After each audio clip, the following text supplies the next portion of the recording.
नमस्कार दोस्तों, स्वागत है आप सभी का आपके अपने चैनल द रिटेल इन्वेस्टर में। दोस्तों, हर बार की तरह इस बार भी आपके सामने तमाम जो सवाल हैं स्टॉक के ऊपर, प्लस कह लीजिए जो यूक्रेन और रशिया का वॉर है, ये इनडायरेक्ट इम्पैक्ट कर रहा है आईआरएफसी को। क्यों, आपको बताऊंगा वीडियो के अंत तक। कई ऐसे सवाल आ रहे हैं अभी इस समय कि क्या खरीद लें, क्या ये लमसम का अमाउंट इन्वेस्ट करने का समय। कई बोल रहे हैं भैया वैसे ये नहीं चला था जब इतना ज्यादा लिक्विडिटी था बाजार में, तो अब क्या चलेगा जब बाजार से लिक्विडिटी पूरी तरह जा रही है। एक ने पूछा क्या ये 18 रुपए आएगा, क्या ये 15 रुपए आएगा। इस तमाम तरह के सवाल हैं, तो आप वीडियो अंत तक देखें, शायद आपके भी जो सवाल हैं उसके जवाब आपको यहाँ मिल जाएं। और आईआरएफसी को लेकर के मैं आपके सामने कुछ चीज़ें, अपनी पर्सनल जो व्यू है वो भी थोड़ा शेयर करूंगा, क्योंकि देखिए थोड़ा सा अलग किस्म का सिनेरियो बन रहा है दोस्तों। क्या है वो आपको मैं आगे रैशनल बताऊंगा और तमाम तरह की और बातें करेंगे। लेकिन वीडियो को आगे बढ़ाने से पहले प्लीज़ लाइक ज़रूर कर दें। देखिए मैं हम हर सैटरडे को इसके ऊपर वीडियो इसलिए लाता हूँ क्योंकि आईआरएफसी को लेकर के इतनी ज़्यादा गलत जानकारियाँ फैलाई जाती हैं जिसकी कोई सीमा नहीं है दोस्तों। ठीक है, इतनी गलत, इतना कुछ का कुछ बता दिया जाता है। इसलिए मुझे लगता है कि आईआरएफसी में हर हफ्ते एक वीडियो मुझे लाना चाहिए, जो भी पूरी क्वेश्चंस हैं या जो मुझे भी लगता है कोई इंपॉर्टेंट न्यूज़ है आईआरएफसी को लेकर के, ऑथेंटिक न्यूज़, वो आपके साथ शेयर करूँ सकूँ। तो अगर आपको भी इस प्रकार के आपके सवाल चाहे रहते हैं तो प्लीज़ वीडियो को अंत तक देखा कीजिए, और हर सैटरडे को मैं वीडियो डालता हूँ। तो अब विदाउट वेस्टिंग टाइम सीधा चलता हूँ मैं आपको शेयर प्राइस को लेकर। 0.69% गिरावट, यानी फ्लैट सी ही क्लोजिंग है दोस्तों। ठीक है, फ्लैट सी ही क्लोजिंग है। अगर मैं आपके सामने आईआरएफसी को पिछले 5 दिनों में देखूं, ये फ्लैट रहा है दोस्तों। ठीक है, ये फ्लैट रहा है, कोई ज़्यादा इसमें गिरावट नहीं हुई है। ठीक है, और इसको मैं अगर नेक्स्ट चीज़ बात करूं, एक महीने में, ये एक महीने में दोस्तों केवल 6.25% गिरा हुआ है। ठीक है, अब जो ये 6.25% गिरा हुआ है, आप बोलेंगे कि भाई ये 6.25% तो गिर गया एक महीने में, और आपको ये इतना कम क्यों लग रहा है, कि मैं यहाँ ऐसा क्यों बोल रहा हूँ कि भाई ये इतना कम क्यों है। क्योंकि देखिए ये भले ही आप कह लीजिए कि पिछले 6 महीनों में ये 5.5% या 6.25% गिरा है, तो देखिए अगर मैं निफ्टी 50 की बात करूं, जो टॉप क्लास की कंपनीज हैं, वो दोस्तों पिछले अगर एक महीने की मैं बात करूं, वो गिरा है 5.62%। ठीक है, कितना, 5.62% से परसेंट, और ये गिरा है -6.29%। ठीक है, लेकिन देखिए इसमें और इसमें एक रीजन ये है कि जो ये है ना आईआरएफसी, इसमें लोग मेनली डिविडेंड के लिए निवेश करते हैं, प्लस उतना उम्मीद नहीं है दोस्तों। लोग यहाँ ऊपरी स्तरों से बहुत कम लोग फंसे हुए हैं, या कह लीजिए कोई 25 रुपए बहुत कम लोग हैं, और ये जो है ना, ये इसकी गिरावट ये दिखा रही है कि बाजार बहुत ज्यादा वीक है। और देखिए मोर और लेस ये उतना ही स्टॉक गिर रहा है, कोई बाजार से कोई बहुत तेज नहीं गिर गया। ठीक है, तो वही मैं आपके साथ कहने की कोशिश कर रहा हूं कि आईआरएफसी को जब मैं कहता हूं ना खरीदने, लेवल्स में हमारी बड़ी गजब की नजर होनी चाहिए। ठीक है, जब आपने सही लेवल्स में से ले लिया तो ये आपको बहुत ज़्यादा, मैं कहूँगा, अच्छे रिटर्न कमा के देगा दोस्तों। ठीक है, और देखिए इसी तरह पिछले 6 महीनों में भी ये स्टॉक देखिए तो 6.29% ही गिरा है, और जो निफ्टी है वो 6.52 यानी 6.5%। तो दोनों में आप देख रहे हो कि एकदम टोटल निफ्टी जिस तरह गिर रहा है उसी प्रकार के आसपास ये स्टॉक आपका गिर रहा है।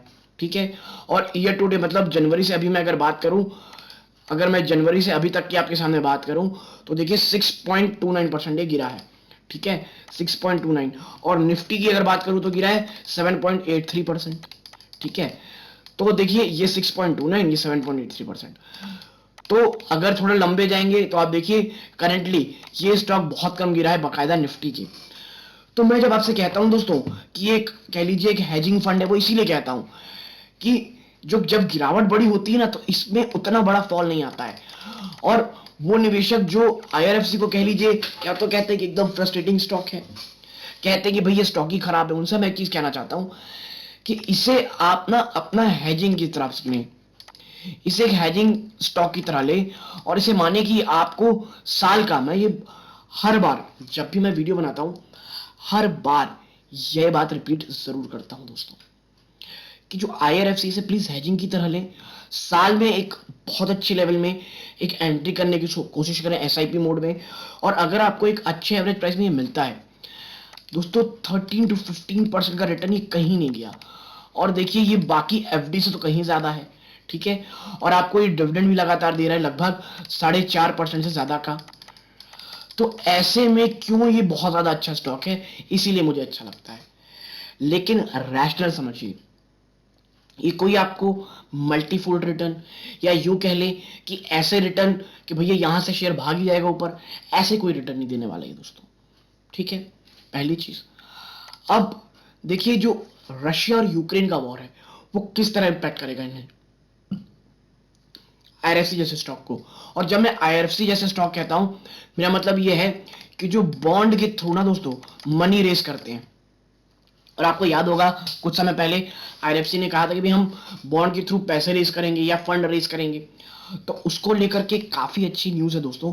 अच्छी का मेरा मतलब है कि वो कुछ कह लीजिए समझाना है कि निवेशकों को जो रशिया यूक्रेन बॉन्ड है उसका क्या इफेक्ट पड़ा है, इसको दिखाना चाहती है। तो देखें आप, रशिया, और ये कब की न्यूज है, 2 मार्च की है दोस्तों, ठीक है। Russia Ukraine conflict trigger delay in fund raising offshore and onshore.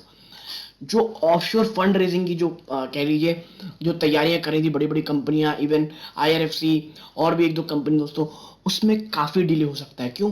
Russia Ukraine conflict को लेकर के। आप देखिए, Mumbai International Airport and Indian Railway Finance Corporation are among some of the local companies seeking to raise global money via loan or bonds in the range of 500 to $1 billion। तो इस प्रकार की जो ऑफशोर कह लीजिए bond के through पैसा raise करने की है जो कंपनियां कोशिश कर रही थी, उनको एक डिले हो सकता है, और मुझे लगता है कि ये थोड़ा सा नेगेटिव इम्पैक्ट करेगा दोस्तों। तो देखिए जो वॉर होती है ना, भले दुनिया के दूसरे कोने में हो, लेकिन हम जो ग्लोबल सिटीजन हो गए हैं, इसके कारण जो भी कहीं भी कुछ होता है उसका कुछ ना कुछ इफेक्ट हमारे यहाँ आता है, और वो आपको दिख रहा है, ठीक। क्या बहुत बड़ी प्रॉब्लम है? बिल्कुल नहीं, कोई बहुत बहुत ज्यादा बड़ी प्रॉब्लम बिल्कुल भी नहीं है दोस्तों, ठीक है।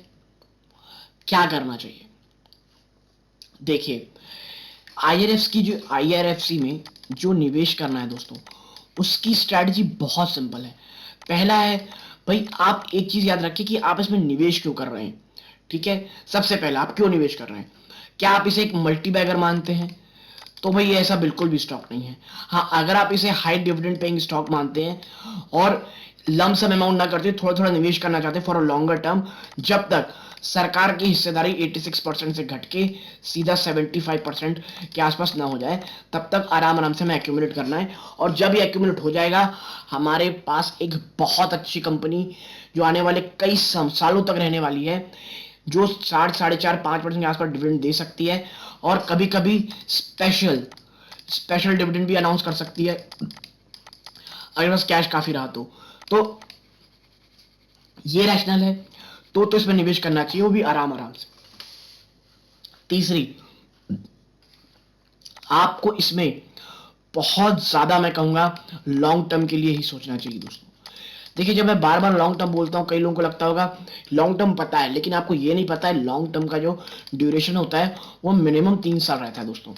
कई कई स्टॉक कई साल नहीं चलते दोस्तों, और अचानक से ऐसा होता है कि उसमें इतनी तेजी आती है कि वो पकड़ में नहीं आते हैं फिर, ठीक है। इसीलिए जब मैं कहता हूं लॉन्ग टर्म, और बहुत पेशेंस चाहिए दोस्तों स्टॉक मार्केट में पैसे कमाने के लिए। और देखिए, आपको याद, अभी देख रहे होंगे आप आईटीसी को देख रहे होंगे। आईटीसी देखिए, अब जब पूरी निफ्टी, पूरी स्टॉक मार्केट नीचे जा रही है, वो बहुत जबरदस्त तरीके से आउट परफॉर्म कर रही है पूरे के पूरे बाजार को दोस्तों, ठीक है, पूरे के पूरे बाजार को। और इसके पीछे का कारण क्या है? देखिए, अब जो डिविडेंड पेइंग स्टॉक है, आपको एक चीज दिख रहा होगा, बहुत तेज भाग रहे हैं, चाहे वो कोई भी हो, चाहे वो आईटीसी हो, पावर ग्रिड हो, कोल इंडिया हो, ये लोग इतना तेज भाग रहे हैं दोस्तों जिसकी कोई सीमा नहीं है। देखिए क्योंकि बहुत सारे रीजंस हैं कि भले ही बाजार गिरे, डिविडेंड तो आते रहेंगे। तो देखिए मैं हमेशा कहता हूं जब चीजें बहुत ज्यादा अच्छी नहीं हो किसी स्टॉक के लिए, प्लस उसकी मैनेजमेंट अच्छी हो, उसका बिजनेस अच्छा हो, वो सबसे अच्छा समय होता है उसमें निवेश करने का। अब सब भाग गए, अब पावर ग्रिड बहुत ज्यादा तेज भाग चुका, और कोल इंडिया दोस्तों 2 या 4 दिन में मुझे लगता है एटलीस्ट 15-20% भाग चुका है। तो अब उसमें निवेश करने का फायदा क्या है? इसीलिए मैं कह रहा हूं आपको आईआरएफसी को एज अ डिविडेंड स्टॉक रखें। जो पहला मुझे निचले स्तरों पे दिख रहा है जो 20 रुपए के आसपास है, 20 रुपए 55 पैसा पिछली बार इसी के आसपास ये दोस्तों बाउंस बैक किया था।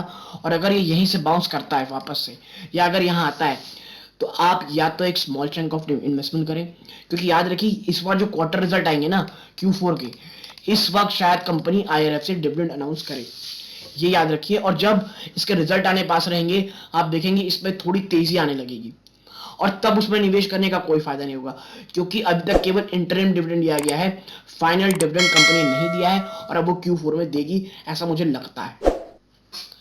तो यदि आप एक लॉन्ग टर्म के लिए जो आप देख रहे हैं स्टॉक, लेवल्स आने दीजिए 20 रुपए के आसपास का, प्लीज हड़बड़ी मत रहिए। लेवल्स आएंगे ठीक, नहीं आएंगे अपन नहीं लेंगे इसको, ठीक है, लेकिन याद रखिएगा आराम से, क्योंकि अभी जो ये बुरा समय चल रहा है मार्केट में, बेयरिश साइडवेज, वो जल्दी जाने वाला नहीं है। कम से कम मुझे लगता है 1 या 2 क्वार्टर का पेन सबके बैलेंस शीट में आने वाला है। और जिस तरह से इन्फ्लेशन दिख रहा है दोस्तों, मुझे नहीं लगता रिजल्ट कोई बहुत ज्यादा अच्छे आएंगे, मार्जिन में बहुत ज्यादा मैं कहूँगा डेंट देखने मिल सकता है। तो यदि आपको ये पूरा वीडियो पसंद आया हो, प्लीज़ लाइक करें, चैनल को सब्सक्राइब कीजिएगा। और दोस्तों देखिए ये मेरी पर्सनल राय है, इस पूरे वीडियो को एज ए एजुकेशनल पर्पस लें, और कोई भी निवेश करने से पहले अपने वित्तीय सलाहकार से सलाह लें, ठीक, या खुद भी थोड़े रिसर्च करें, क्योंकि देखिए पैसे आपके, अगर आप जब तक खुद थोड़ी पढ़ाई नहीं करेंगे अपने निवेश के ऊपर, आपको कह लीजिए जो कॉन्फिडेंस है वो नहीं आएगा। ठीक है दोस्तों, तो यहाँ तक जुड़े रहने के लिए आप सभी का धन्यवाद। जय हिंद दोस्तों।